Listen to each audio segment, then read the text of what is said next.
오늘은 이 코로나19 관련해서요. 두 분과 좀 함께하도록 하겠습니다. 박민선 서울대병원 교수, 최진봉 성공회대 교수 모셨습니다. 어서 오십시오. 안녕하세요. 예. 연휴 마지막 날에 그 일일 국내 신규 확진자가 50명 내외로 진정세가 좀 유지가 되면 거리두기도 1단계로 하향할 수 있다. 그러니까 검토를 하겠다라는 발언을 해서요. 근데 지금은 그게 좀 어려워 보이기도 하고 좀처럼 아무튼 50명 아래로 떨어지지는 않는 것 같습니다. 그 원인은 어디에서 좀 찾아봐야 될까요, 교수님? 아무리 주의를 한다고 하더라도 전국적으로 우리 이동이 있었기 때문에 당분간 더 숫자가 줄어들기를 기대하기는 사실 어려울 것 같습니다. 물론 최근 6일간 지속적으로 연속 100명 아래로 유지되고 있기는 하지만 지역이 전반적으로 서울, 경기권에서 전북, 부산, 대전, 울산까지 전국적으로 조금 퍼져가고 있는 거는 사실이거든요.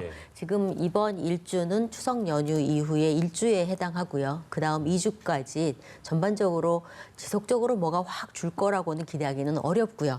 단지 이렇게 확 늘지 않는 추세라면 크게 걱정하지 않아도 되지 않을까 하는 생각을 하고 그 이후에 사회적 거리두기 단계를 조금 떨어뜨리는 거를 고민할 수 있을 것 같습니다. 이번 주 중반 이후쯤 이제 확진자 발생 추이를 더 지켜봐야 된다라는 말씀이신데 지금 추석 연휴 때 이제 당국에서 가장 우려했던 부분이죠. 가족 간 감염 사례들이 사실 이어지고 있어서 걱정이 되는 것도 사실입니다. 일가족이 확진되는 사례가 있었는데 뭐 자녀, 시부모, 친정 오빠까지 지금 집단으로 감염이 된 사례가 나왔습니다. 이렇게 된다면 방역 당국에서 그토록 걱정하던 이 전파가 이미 좀 이뤄지고 있는 게 아닐까라는 걱정도 되긴 하거든요. 그렇죠. 지금 상황에서 말씀드린 전북 정읍에서 나온 사례인데 지금 말씀하신 것처럼 일가족 8명, 뭐 7명, 8명 이렇게 얘기를 하고 있는 7명 지금 현재 공식적으로 밝혀진 집단 감염이 일어났습니다. 근데 이분이 아마 이제 그 고향을 가셔서 만난 분들 중에 시부모님, 그다음에 자녀, 친정 오빠들까지 감염이 된 거니까 이게 사실은 방역 당국에서 가장 추석 연휴 동안 걱정했던 부분 아니겠습니까? 그러니까 이동이 잦아지고 이동을 하면서 본인이 살던 곳이 아닌 다른 지역에 가서 다른 사람한테 전파했을 때 그것이 또 확산될 수 있는 이런 위험성을 고민을 많이 했었는데 사실 그 하나의 현상 케이스가 나왔기 때문에 방역 당국은 긴장할 수밖에 없는 상황이다. 그리고 이게 이제 그 우리가 비상 단계를 이번 주까지 연장한 이유가 이게 감염돼서 증상이 나오기까지 일주일 정도 시간이 필요하지 않습니까? 그래서 추석 연휴 끝나서 이게 한 케이스가 나왔죠. 앞으로 더 다른 케이스가 나올 가능성을 우리가 충분히 예측해 볼 수 있는 상황이기 때문에 이런 케이스가 하나가 나왔다고 하면 뭐 무증상 상태나 아니면 증상이 약한 상태에서 고향을 방문했을 가능성 이런 분들이 있다고 하면 또 그분을 통해서 감염돼서 나중에 증상이 나타나는 케이스가 생길 수도 있거든요. 그런 차원이라고 한다면 이 정읍의 케이스를 보면 결국 또 다른 형태의 추석 연휴 동안 고향 방문이라는 친지 방문을 통해서 확산의 연결고리가 만들어지는 그런 어떤 사례들이 나올 가능성은 충분히 있다. 그래서 방역 당국은 긴장을 놓칠 수 없고요. 지금 상황에서 50명, 뭐 100명 이하 100명 이하 두 자리 숫자로 나흘 동안 계속되고 있지만 아직까지는 안심할 단계는 아니라는 생각이 듭니다. 왜냐하면 증상이 발현될 때까지 시간이 필요하기 때문에 그렇다고 하면 이번 주말까지는 좀 정말 관심을 가지고 지켜봐야 된다. 그렇지 않고서는 안심하고 뭐 다음 단계로 넘어가는 걸 조치를 취하거나 아니면 좀 느슨하게 우리가 그 사회적 거리두기 단계를 내리는 것은 아직은 좀 이른 단계가 아닌가 이런 생각이 듭니다. 조용하게 또 전파가 되는 것에 대한 우려도 남아 있고 이게 감염 경로를 알 수 없는 이 환자 비율도 여전히 뭐 떨어지지 않는 것이 또 문제이기 때문에 그래서 뭐 저희가 여러 번 좀 짚긴 했습니다만 그 비율을 떨어뜨릴 수 있는 방법은 역시나 그 확실하게 거리를 두는 방법밖에 없습니까, 교수님? 네, 거리를 두는 거와 저희 방역수칙 3가지를 충분히 지키는 것 그게 뭐 가장 크죠. 그러니까 처음 누군가 생겼을 때 그 다음 단계로만 지나가지 않으면 그게 더 늘어날 가능성은 떨어지는 거니까요. 확실히 지금 그래도 우리나라가 지금 모든 것을 잘하고 있는 거는 어딘가 이렇게 집단적으로 생기면 거기서 굉장히 주의를 하면서 그게 확산되는 속도는 확실히 줄어들고 있거든요. 모든 지역에서. 그래서 그런 3가지 방역 수칙을 잘 지키는 거 중요하겠습니다. 조용한 전파에 대한 어떤 우려 그리고 감염 경로를 추적할 수 없는 그 감염 사례를 어떻게 또 방지할 것인가 개인 방역 수칙을 잘 지켜야 하고 확실하게 거리를 둬야 된다. 박민선 교수께서 말씀을 좀 해주셨어요. 그리고 사례별로 저희가 좀 짚어보고 있는데요. 의정부시 재활전문병원에서 확진자 14명이 발생했습니다. 근데 이것 역시도 감염 경로가 현재 지금 확인되지 않은 그런 상황이라서 이게 어떤 원인을 좀 저희가 찾아볼 수 있을까요? 이 사례는? 지금 요양원이나 이 요양시설에서의 감염은 지금 지속적으로 나오고 있고요. 거기 계시는 분들이 뭔가를 바이러스를 만들어낼 능력은 사실은 없거든요. 그렇다면 외부와의 연결, 고리 상에서 어디서 감염이 됐을 가능성이 높은데 예. 그런 분들은 사실은 소규모의 작은 양의 바이러스로는 큰 증상을 나타내지 않겠지만 약간의 바이러스가 실내에서 같이 모여 계시는 어르신들 또 활동을 못 하시는 면역력이 떨어지신 분들한테 감염이 된다면 예. 그런 것들이 전파되는 속도는 훨씬 더 빨라질 수 있겠죠. 그러니까 아무래도 원인은 외부에서 들어오시는 분들, 그분들과 접촉하는 그런 상태에서 문제가 됐을 가능성이 높고요. 어쨌든 지금 단계에서는 계시는 분들을 전수조사하는 게 최선일 거고 지금 400명에 대해서 전수조사를 시행하고 있다고 하고요. 예. 감염 경로가 미확인된 상태이니까 그 병원은 격리하는 상태로 그렇게 방역 조치는 진행해야 될 것 같습니다. 예.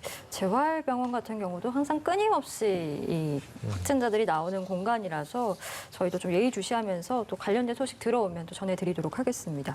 그리고 어제였죠. 유은혜 교육부 장관이 다음 주 이후에 등교 수업 확대 가능성을 시사를 했습니다. 학습 격차 해소의 필요성을 이제 강조하면서 나온 계획인데 뭐 현재도 좀 오전, 오후반 나눠서 탄력적으로 운영을 하고는 있지 않겠습니까? 현재 상황에서 등교 인원을 늘리는 것에 대해서는 어떻게 보시는지 좀 궁금합니다. 그러니까 지금 상황에서 아마 교육부에서는 두 가지 조치를 취하고 있는 건 일단은 설문조사를 한다고 합니다. 학부형들이나 학생들을 대상으로 해서 이제 인원을 늘리는 방법, 이 방법에 대해서 어떻게 생각하는지 아마 의견을 묻는 것 같고요. 그래서 학부형들의 의견을 좀 들으려고 하는 것 같아요. 두 가지 고민이 있지 않겠습니까? 첫째는 학력 격차 얘기가 나오고 있는데 이제 비대면 수업을 계속하고 온라인 수업을 하다 보니까 이게 기계도 그렇고 예컨대 컴퓨터라든지 그다음에 학습 장비들 있잖아요. 이런 부분 물론 정부가 일정 부분 저소득층이나 어려운 분들한테 지원을 하고 있긴 합니다만 여기에서 차이가 나게 되면 학습하는 데 상당히 어려움이 있을 수 있습니다. 그리고 또 하나 이제 집에서 부모님이 계속 집에 계시는 분도 있는가 하면 학생들만 집에 있는 경우도 있을 수 있거든요. 이랬을 때 과연 교육이 제대로 이루어질 수 있을까? 이런 문제 때문에 이제 고민이 많은 것 같습니다. 그러다 보니 학교 입장에서는 학부형들의 어떤 불만 요소라든지 아니면 요구 사항을 적극적으로 듣지 않을 수 없는 상황이고 학력 격차가 생기게 되면 이거 자체가 결국은 또 어떤 소득 격차에 의해서 또 다른 차별적 현상으로 나타날 수 있는 위험성도 있고 이러다 보니까 교육부 입장에서는 가능한 한 모든 사람이 동일한 교육의 시스템에 들어올 수 있도록 만드는 방법들을 찾고 있는 것 같은데 그러다 보니까 조금이라도 더 많은 학생들이 학교에 와서 수업을 받을 수 있도록 하겠다고 하는 생각인 것 같은데 중요한 건 아까 제가 언급했습니다만 이번 주말까지의 어떤 확진자 증가 추세라든지 아니면 확산 속도가 어느 정도까지 잡히나 하는 문제라고 저는 봅니다. 네. 만약의 경우에 추석 연휴 끝나고 일주일이 돼가는 이번 주말까지 더 증가를 한다거나 갑자기 폭발적으로 증가하는 일이 발생하게 되면 제가 볼 때 교육부가 이런 조치를 하기는 어려울 것 같고요. 지금 이제 나흘째 계속 이제 두 자리 숫자로 가고 있는데 이 두 자리 숫자로 가는 게 어느 정도 안정화된다고 판단되면 약간의 변화는 줄 수 있을 것 같아요. 지금 얘기하고 있는 게 뭐냐면 학년별로 오전, 오후반을 나누겠다는 거예요. 그러니까 밀집도는 일정 부분 조절하면서 더 많은 학생이 등교하게 하기 위해서는 예컨대 1학년은 오전에, 2학년은 오후에 이런 방식으로 할 수 있겠죠. 또는 오전, 오후반을 나눠가지고 학생들을 수용하는 방법 이런 부분도 고민하고 있는 것 같고요. 그래서 이제 여러 가지 방안들을 고민하고 있는데 이런 부분들이 지금보다는 인원을 조금 늘리되 밀접도는 현재 상황을 유지하는 방안에서 장비들이나 아니면 공간들을 활용할 수 있는 그런 방안들을 고민하고 있기 때문에 두 가지가 함께 고려될 것 같습니다. 설문조사 결과가 어떻게 나오느냐 첫째 볼 것 같고요. 예. 두 번째는 방역의 어떤 결과들이 또는 확진의 결과들이나 감염 경로의 결과들이 어떻게 나오느냐가 이런 결정을 하는데 결정적인 역할을 할 수 있을 거로 보여져서 지금 단정적으로 얘기할 수는 없을 것 같고요. 아마 주말까지 추이를 보면서 결정하지 않을까 이런 생각이 듭니다. 예, 학교 등교와 관련해서 참 딜레마인 것 같습니다. 이게 상황이 또 안 좋아지면 이런 방침들을 추진할 수가 없는 상황이 또 될 것이고 그렇다고 또 학부모들 입장에서는 또 학생들 입장에서는 마찬가지인 것 같아요. 등교를 안 할 수도 없는 노릇이고요. 늘 저희가 짚고 있습니다만 참 어려운 문제이긴 한 것 같습니다. 저희가 부산 사례 짚어보려고 하는데요.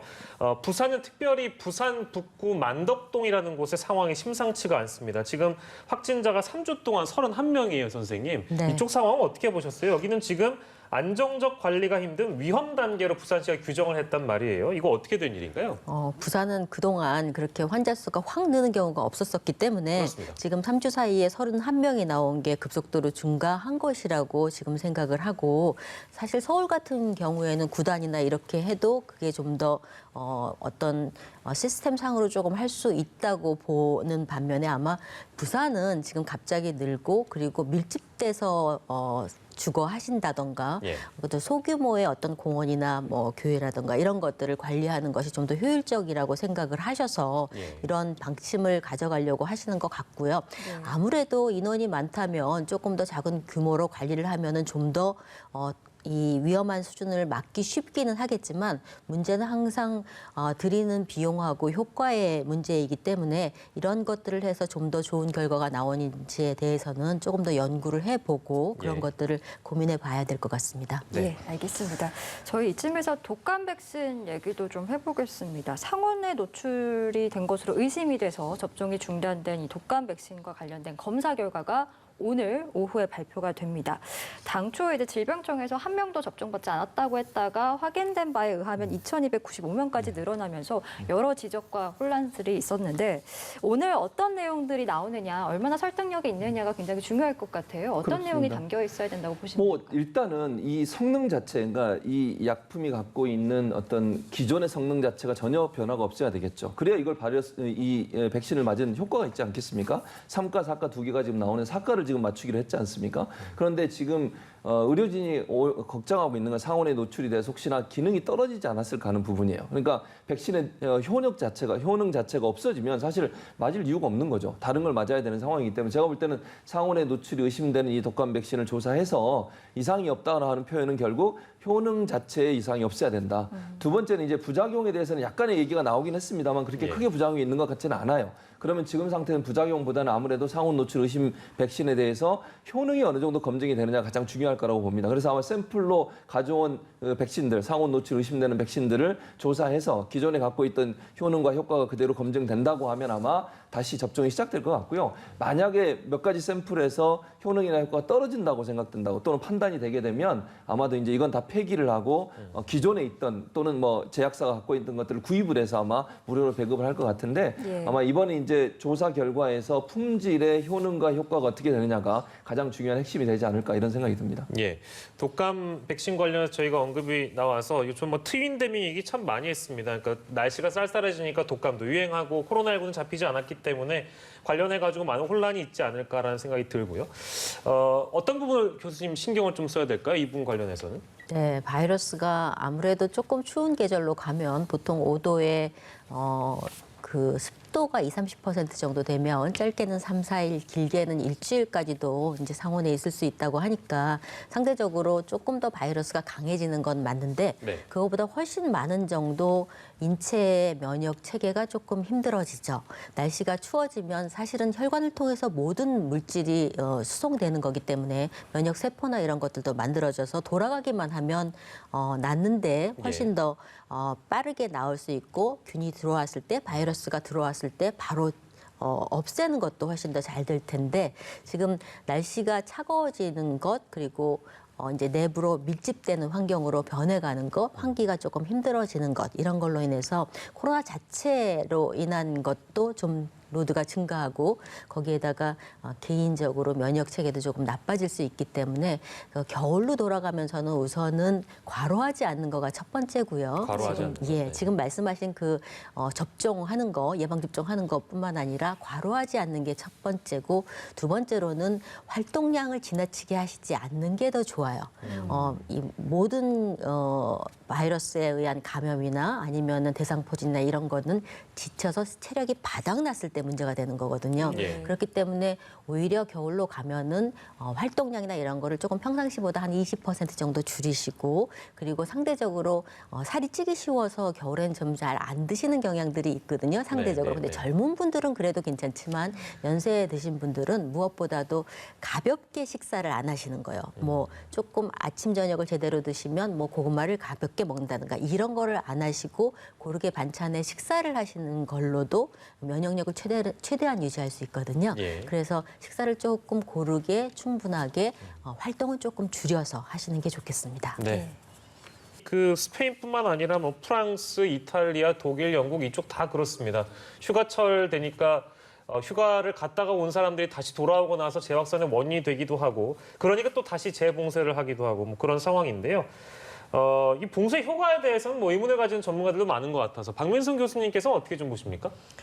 네, 봉쇄를 하는 게 효과가 없을 수는 없죠. 예. 그렇게는 하는데 이거를 전체적으로 이렇게 격리를 대구처럼 그렇게 예. 많이 일어날 때는 할 수밖에 없을 것 같아요. 여기도 아마 이 스페인 전역이 아니라 일정 지역만 그렇다면 격리를 할 수밖에 없을 것 같고요. 그런 상황이라면.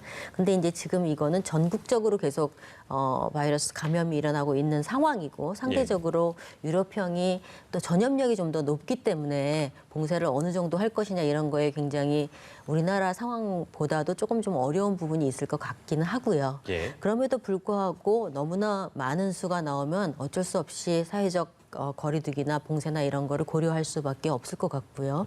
아무리 마스크를 쓰고 손 씻기를 충실히 해도 바이러스 자체의 전염력이 너무 높으면 예. 봉쇄를 안 하긴 사실 어려운 거거든요. 단지 진짜 말씀하신 것처럼 경제적인 문제, 그로 인한 감정적인 모든 우울감이나 이런 코로나 블루 이런 것들의 문제로 인해서 건강이 또 나빠지는 이런 것들을 좀 잘 다스리면 어쩔 수 없이 봉쇄가 필요한 순간도 있을 것으로 생각이 듭니다. 예. 뭐 봉쇄를 내림으로써 얻는 효과들도 물론 있겠습니다만 또 그에 따른 부작용도 있기 때문에 전 세계가 함께 처해 있는 딜레마인 것 같습니다.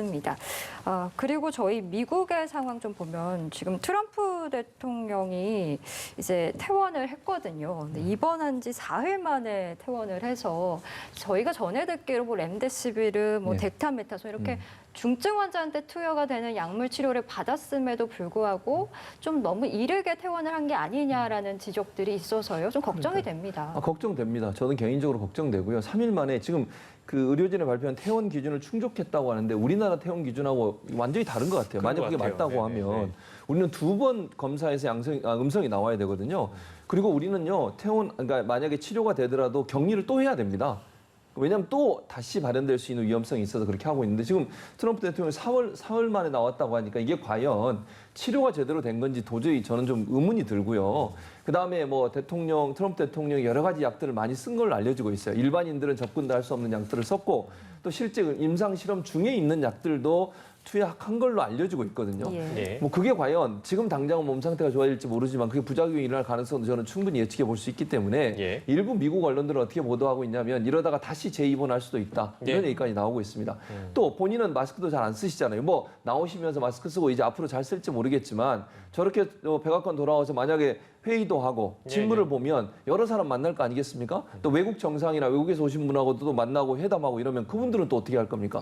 이런 상황은 저는 좀 도저히 이해가 안 되고요. 트럼프 대통령의 저런 기이한 행적들이 결국은 미국 사람들이 이 코로나19에 대해 잘못된 인식을 갖게 하는 요인이 된다고 저는 봐요.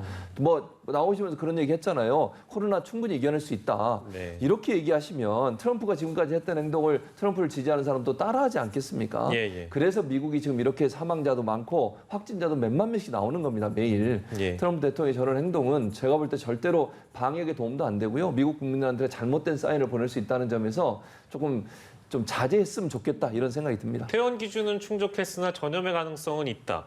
그러니까 저는 보면서 처음에 나와가지고 막 엄지손가락 이렇게 보여주고 차에 타가지고 왜 지지자들한테 막 손을 들고 그랬잖아요.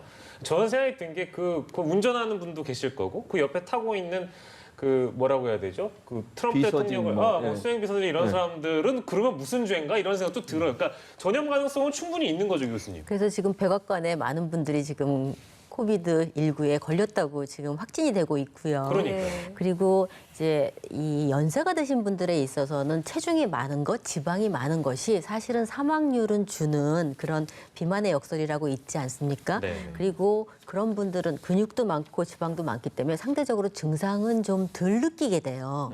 그래서 이분이 유세하고 그냥 어느 정도 이 병원에서 나가서 이 약간의 활동을 한다는 건 모르겠지만 네네. 어떤 유세를 하고 시간에 굉장히 이제 빠듯한 그런 일정을 가게 된다면 예. 그렇게 되면 충분히 갑작스럽게 문제가 생길 가능성도 있을 수 있을 것 같습니다. 네. 알겠습니다. 오늘 저희 코로나19 소식은 두 분과 함께했습니다. 박민선 서울대병원 교수 보내드리고요. 최진봉 성공회대 교수는 계속해서 함께해 주시겠습니다. 고맙습니다, 교수님. 고맙습니다.